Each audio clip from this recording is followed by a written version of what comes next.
এই শোনো না গো, আমাদের পুতুল ডায়েরি চ্যানেলটি সাবস্ক্রাইব করে পাশে থাকা বেল আইকনটি বাজিয়ে দিও প্লিজ। আর গল্পটি ভালো লাগলে অবশ্যই লাইক কমেন্ট করে শেয়ার করে দিও। ধন্যবাদ।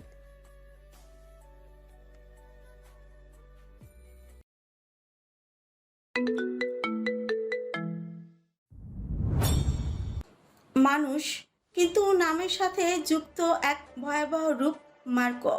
রক্ত মাংসে গড়া হলেও মানবিকতার ছিটে ফোটাও নেই তার মাঝে। রাশিয়ার কুখ্যাত মাফিয়া সমাজে মার্কো পরিচিত এক জীবন্ত বিভীষিকা হিসেবে। প্রতিটি মানুষের জন্য সে জীবন্ত আযাব, অভিশাপ, পাপের সংজ্ঞাও তার নিষ্ঠুরতার কাছে ম্লান। মার্কো রাশিয়ার ইতিহাসে সবচেয়ে ভয়ঙ্কর এবং অমানবিক মাফিয়া। আন্ডারগ্রাউন্ড ব্যাংকারের নিস্তব্ধতা এক ভয়াল ভারী চাদরের মতো ঘিরে রেখেছে চারিপাশ। ৩৫ জন মেয়ের ভয়ার্ত রুদ্ধশ্বাস মিলেমিশে বাতাসকেও ভারী করে তুলেছে। প্রত্যেকের শরীর থরথর করে কাঁপছে, চোখে অনিশ্চিত ভবিষ্যতের প্রতিচ্ছবি। কেউ বাবার রাজকন্যা ছিল, কেউ ভাইয়ের প্রাণাধিক প্রিয়, কেউ কেউ একদিন সমাজের আশায় হয়ে উঠতে পারত, কিন্তু এখন তারা খুবই শীঘ্রই পরিণত হবে এক নিষ্ঠুর বাণিজ্যের পণ্য। এই মেয়েদের তুলে আনা হয়েছে পথঘাট পার কিংবা নিরাপদ মনে করা জায়গা থেকে। তাদের কণ্ঠ রুদ্ধ করা হয়েছে ভয় ও নির্যাতনের শৃঙ্খলে। পরশুদিন রাশিয়া পাচার করা হবে ওদের। শুধু ওরাই না, আরও রয়েছে ৬৫ জন মেয়ে। কয়েক ঘন্টার ব্যবধানের মাঝে তাদের জীবনের গল্প এক ভয়ঙ্কর অধ্যায় ঢুকে যাবে। একটি এমন অধ্যায় যেখান থেকে ফেরার পথ নেই। ফার্ম হাউসের নিচে লুকিয়ে থাকা সেই আন্ডারগ্রাউন্ড ব্যাংকার যেন এক অভিশপ্ত কবর, যেখানে মানবতার চিহ্ন মাত্র নেই। ব্যাংকারটি বহু পুরনো, সেই সাথে সময়ের সঙ্গে আরও ভয়াল হয়ে উঠেছে। ৭ বছর ধরে এই পুরো ফার্ম হাউসটি রিচার্ডের দখলে। এখানেই তার নারী ব্যবসার অন্ধকার সাম্রাজ্য গড়ে উঠেছে।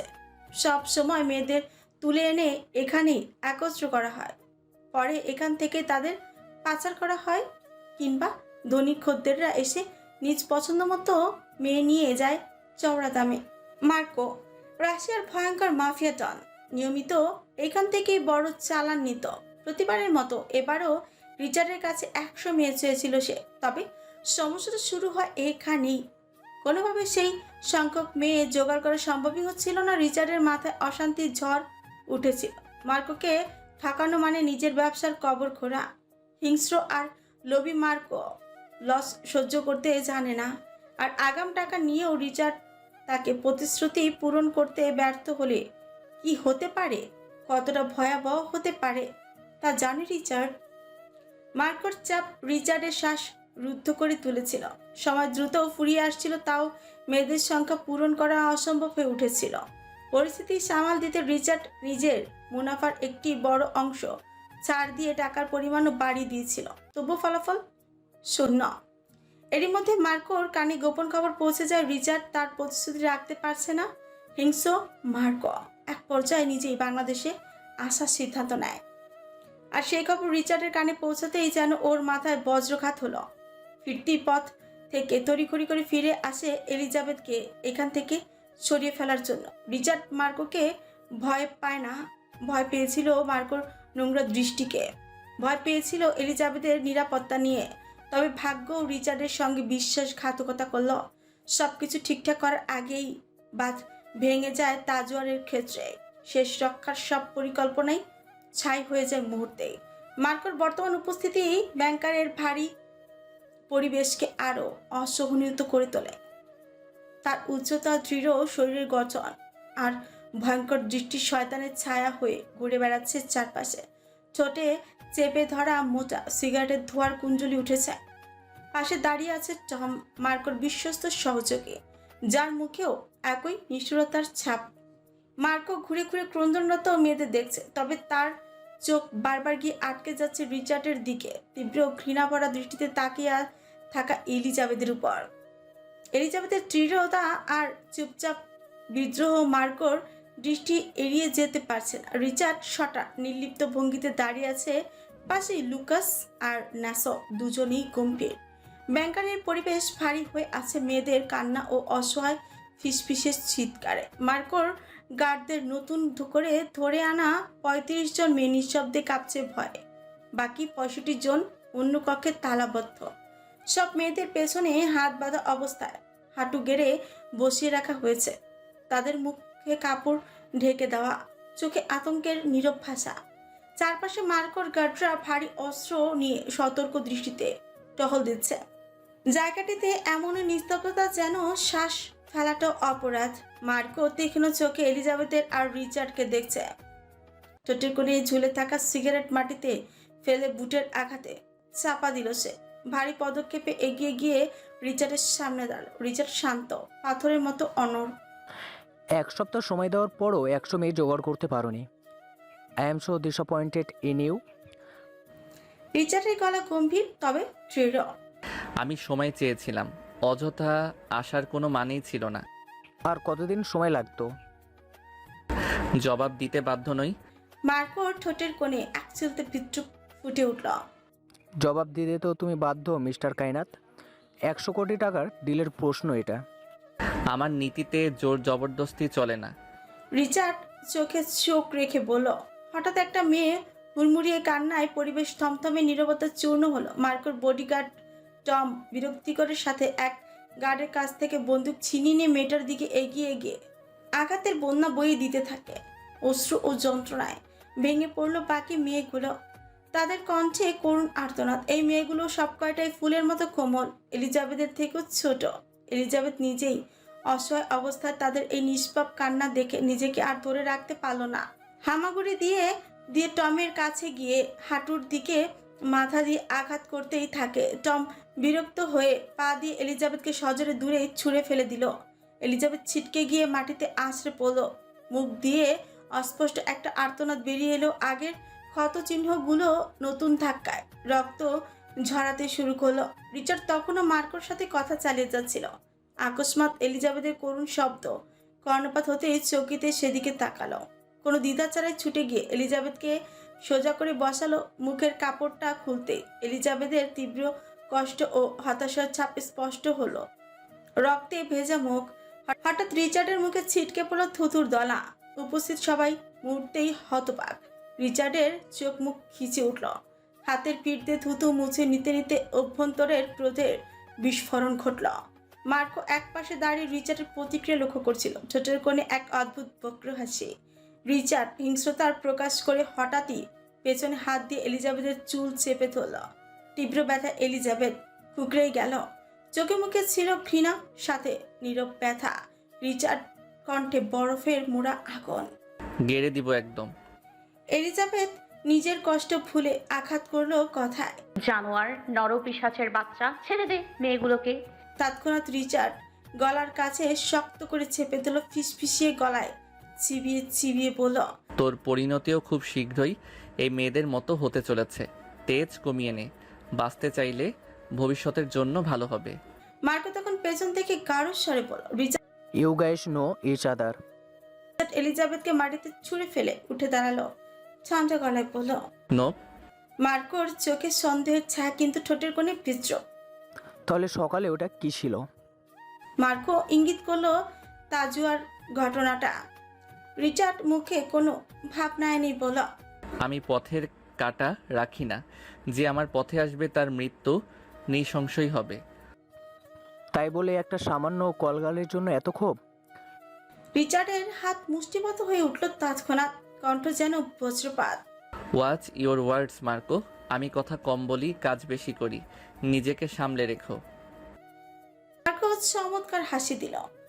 রিল্যাক্স ম্যান, যোগ করছিলাম। তবে মানতেই হবে করামাল, এই মেয়েটাকে আমার ভিআইপি কন্টেন্টের জন্য বুক করে নিলাম।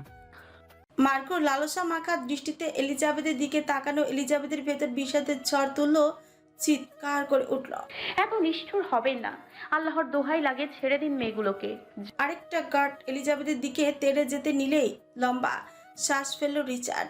ঘাড় ঘোরাতেই ঘোরাতে মাঝপথে বুকের উপর শক্ত হাত চাপ দিয়ে গার্ডকে থামিয়ে দিল লুকাস।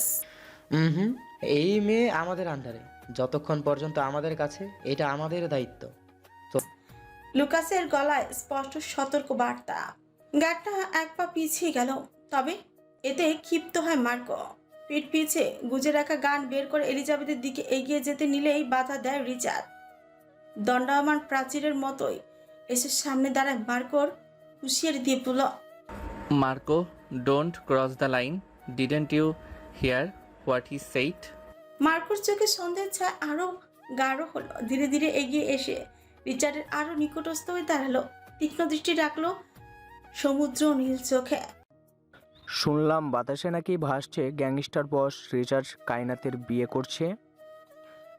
তাহলে কি সেই সৌভাগ্যবান আমি যে তোমার মিসেসকে দেখার সুযোগ পেল? মার্কো বাঁকা হাসি দিয়ে এক পলক তাকালো এলিজাবেথের দিকে। ওইদিকে লুকাসের হাত ঘামতে শুরু করলো। ন্যাসোর চোখে স্পষ্ট উদ্বেগ। সবাই চুপচাপ রিচার্ডের প্রতিক্রিয়া দেখার অপেক্ষায়। রিচার্ড হঠাৎ জোরে হেসে উঠল। ওর গলা যেন ভয় জাগানো অথচ আত্মবিশ্বাসে ভরা। আমার মিসেস তার পা পল্লীর আশেপাশে ঘোরার জন্য না, বেপথে যাওয়ার বয়স হতে হতেই সিল মেরে দিয়েছি। এখন ঘুরবে শুধু আমার সাথে, সারা পৃথিবী ঘুরবে। আর তার মুখ দিয়ে যেটা বের হবে আমি সেটাই পূরণ করব। And yes, there is no fucking bullshit.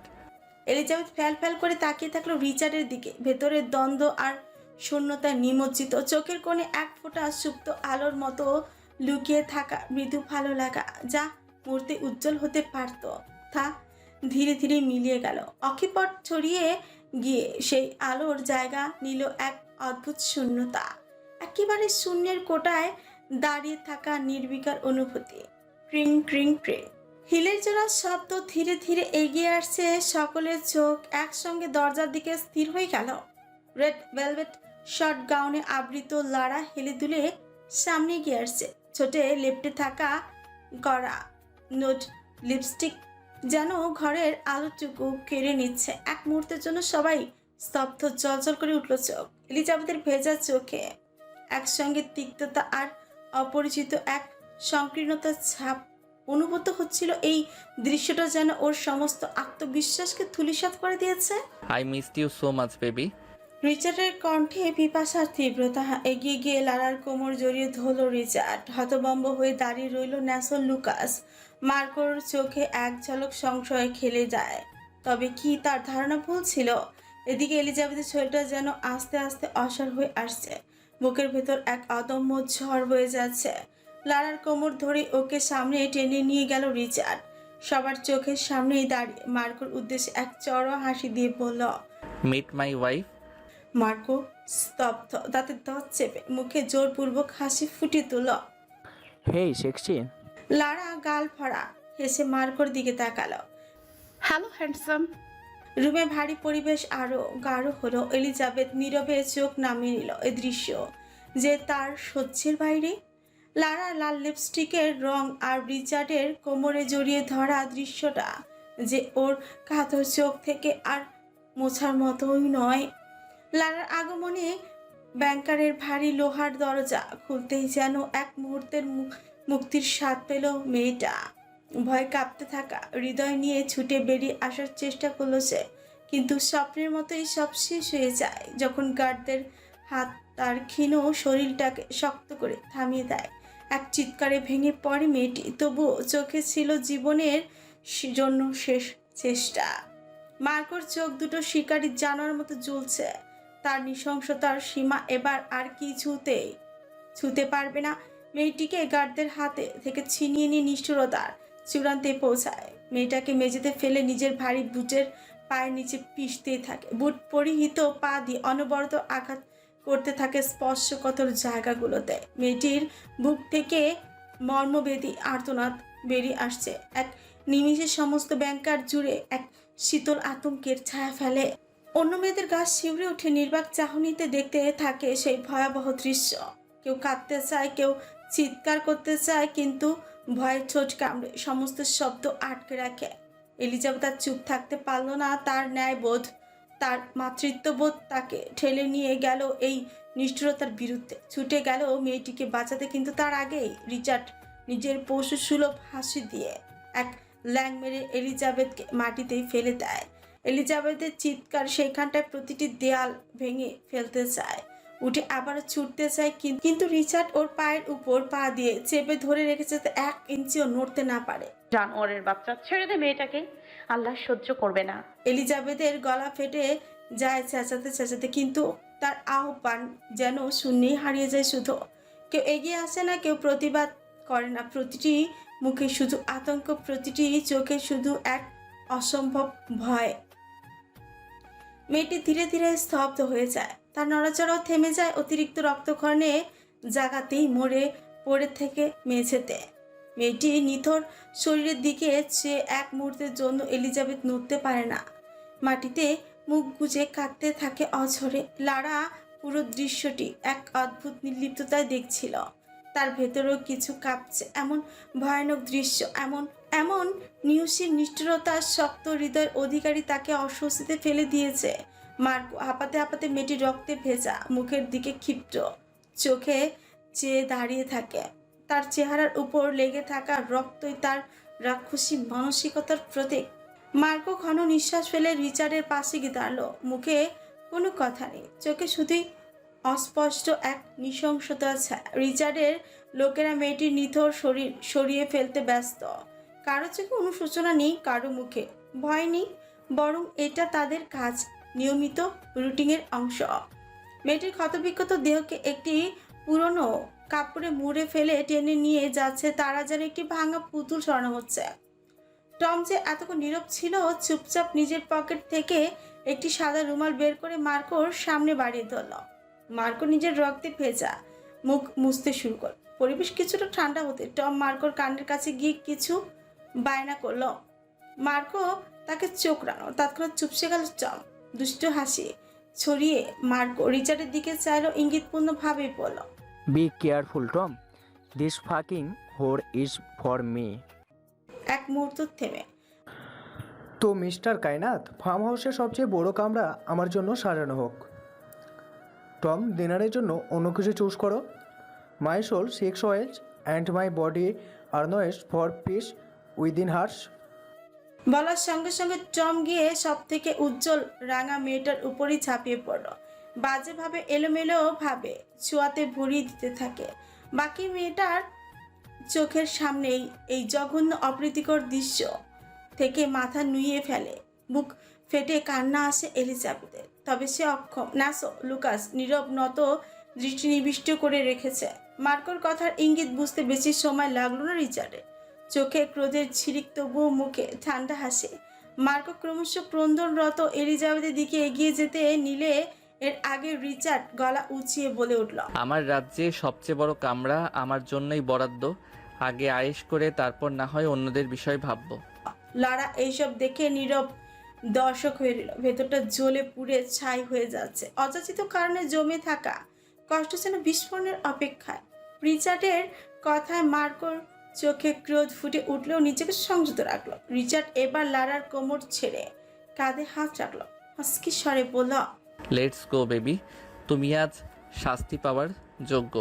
এত দেরি করার জন্য your fucking sense of time needs to get র্যাক্ট।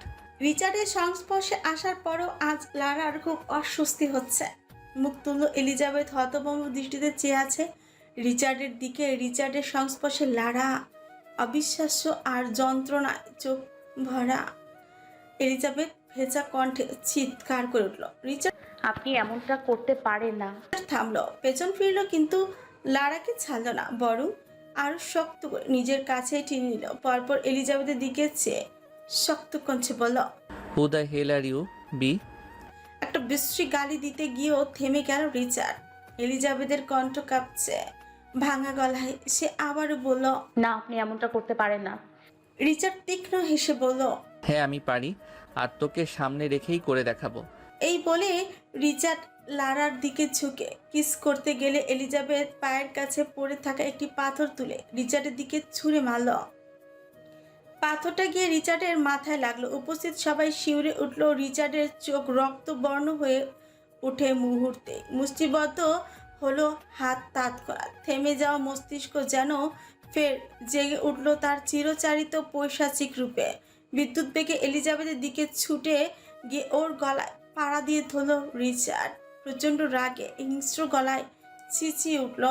সাহস আর মুখ খুব ছুটছে তাই না? এলিজাবেথের নাক দিয়ে গরম রক্ত গড়িয়ে পড়লো, দম বন্ধ হয়ে এলো, মাটিতে হাত পা ছুটতে থাকে। এবার বাকি মেয়েরা সবাই শব্দ করে কেঁদে উঠল। সকলের কান্নার শব্দে কেউ কেউ কানে হাত চেপে ধরে। রিচার্ডের চোখে শূন্য দৃষ্টিতে জমে রয়েছে ক্রোধের পাহাড় অচল। কোমরে গোজা বন্দুক বের করে বেপরা ভাবে সিলিংয়ে শুট করতে থাকে। এলিজাবেথের নিঃশ্বাস ফুরিয়ে আসছিল। তার নিথর দেহের চারপাশে নেমে এলো আতঙ্কের এক চিরন্তন নীরবতা। রিচার্ডের কঠোরতায় আজ বিস্মিত ন্যাসো লুকাস। কণ্ঠনালী থেকে পা সরিয়ে হাঁটু গেড়ে বসল রিচার্ড। চুলের মুঠি ধরে এলিজাবেথকে টেনে তুলল। উগ্রতা ভেঙে হিংস্র প্রাণীর মতো ঘুরছে উঠল। নিজের জন্য এত ভয়ঙ্কর মৃত্যু ডেকে আনিস না। গলার মধ্যে শব্দ আটকে গেছে, বেরোচ্ছে না বাইরে। তবুও এলিজাবেথ রিচার্ডের দাহিত মরুভূমির দিকে নির্বিকার চোখে তাকে অশ্রুবিহীন আর্তনাদে বলল, আপনি আমার সাথে এমনটা করতে পারেন না। কেন পারি না? কে তুই? আপনি পারেন না আমাকে ঠকাতে। আমি আপনার এলিজাবেথের মুখ চেপে ধরল রিচার্ড, আর চোখে তাকিয়ে দেখলো পেছনে মার্কো দাঁড়িয়ে। শক্ত ঠোক গিল রিচার্ড এলিজাবেথের মুখ খুব কাছে নিয়ে কানে হিসিয়ে বলল, তুই কি ভেবেছিস তোর মতো নাচনেওয়ালির মেয়েকে আমি ভালোবাসবো? এই রিচার্ড কায়নাত চল। আমার মন নাচলে আলি না। রিচার্ড ঠোঁট কামড়ে হাসল, অতঃপর আরো শক্ত করে চুলের মুঠি ধরল। একে একে শব্দ করে চিবিয়ে চিবিয়ে বলল, মেরেছিলে আমাকে সবার সামনে, মনে আছে? নিয়ে নিলাম প্রতিশোধ। এবার বুঝলি রিচার্ড কায়নাতের প্রতিশোধ কতটা ভয়ঙ্কর হয়। এলিজাবেথের কণ্ঠে প্রাণ নেই। তাই বেঁচে দিলেন আমায়? হ্যাঁ দিয়েছি, তাও চওড়া দামে। তাহলে কি ছিল কালকের মুহূর্তগুলো? সবকিছু কি তবে মিথ্যা ছিল? ওই ছবিগুলোতে আপনার চোখের ভাষায় স্পষ্ট বলে দিচ্ছিল আপনি আমাকে ভালোবাসেন। সব নাটক। হ্যাঁ, পুরোটাই ছলনা, প্রতারণা। Is there a private conversation going on here?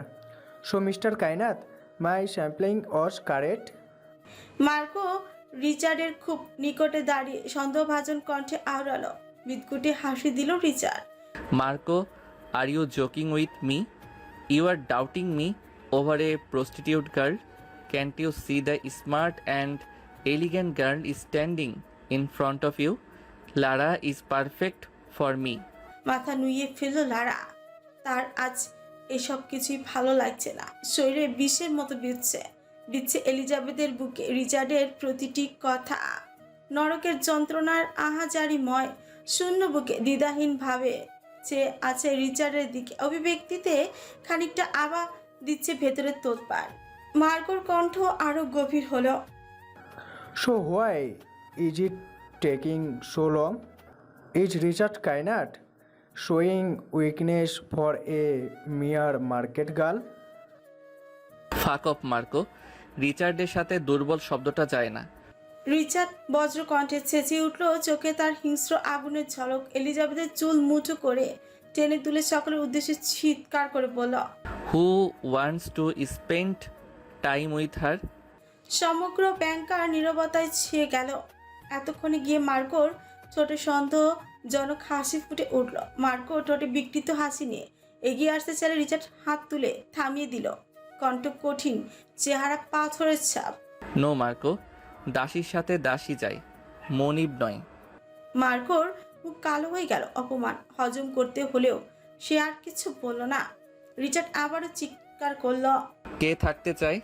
একজন গার্ড নিজেকে আর সামলাতে না পেরে সাহস করে হাত তোল। রিচার্ড কোনো কথা না বলে গার্ডটার কলার চেপে ধরে। লারার দিকে ইঙ্গিত করে চিৎকার করল, go to the room and wait and make sure you are wearing my favourite bikini. I am coming. Lara শুকনো গলায় ঝোঁক গিলে মাথা নুইয়ে চলে গেল উপরে। বাংকারের ভেতরেও 4টি কক্ষ রয়েছে। রিচার্ড এলিজাবেথের চুলের মুঠি ধরে এবং গার্ডের কলার টেনে একটি অন্ধকার ঘরের দিকে এগোলো। ন্যাসোর শক্ত হৃদয় কেঁপে উঠল এই নিষ্ঠুর দৃশ্য দেখে। পাশ ফিরে লুকাসকে কোথাও দেখতে না পেয়ে সেও আরও হতবিহ্বল। অবশেষে রুমে ঢুকে রিচার্ড ওদের ছেড়ে দিল। এলিজাবেথ কাপা কাপা শরীর রিচার্ডের দিকে খুলল। ওর ভেতর থেকে ভাঙা শব্দ ভেসে আসছে। চোখে মিশেছিল অবিশ্বাস আর ভাঙা আশা। কণ্ঠেও সেই একই হতাশা। আমার এত বড় সর্বনাশ করার কথা কিভাবে ভাবছেন? রিচার্ড কোনো জবাব দিল না, বরং চোখের ইশারায় গার্ডটিকে নির্দেশ দিল। You have 2 hours. এলিজাবেথের ভেতর এবার বিস্ফোরণ হলো। তেড়ে গিয়ে রিচার্ডের কলার ধরে চিৎকার করে উঠল। আপনি আমার সাথে এমনটা করতে পারেন না। আমি আপনার কথাটা শেষ হবার আগেই রিচার্ড ওকে ধাক্কা দিয়ে দূরে সরিয়ে দিল। রিচার্ডের চোখে আজ কোনো সংশয় বা মায়ার রেশ মাত্র ছিল না। এলিজাবেথ ধাক্কা খেয়ে মাটিতে পড়ে চেয়ে রইল দরজার দিকে, যা ধীরে ধীরে বন্ধ হয়ে যাচ্ছিল। পেছন থেকে একটি হাত এগিয়ে আসছে, ওর কাঁধ স্পর্শ করতে দম বন্ধকর শূন্যতায় ঢুকে গেল কক্ষে। দরজাটা পুরোপুরি বন্ধ হয়ে গেল আর রিচার্ড চলে গেল। দরজা একবার মিশে যাওয়া পর্যন্ত এলিজাবেথ চেয়েছিল এক বুক আশা নিয়ে রিচার্ড আসবে, ওকে বাঁচাবে, কিচ্ছু হতে দিবে না। তবে তেমন কিছু হলো না। সমাপ্তি হলো এক অমর কাব্যহীন নাটকের, এক নির্জনতা যা কেবল কান্নার ভাষায় লেখা।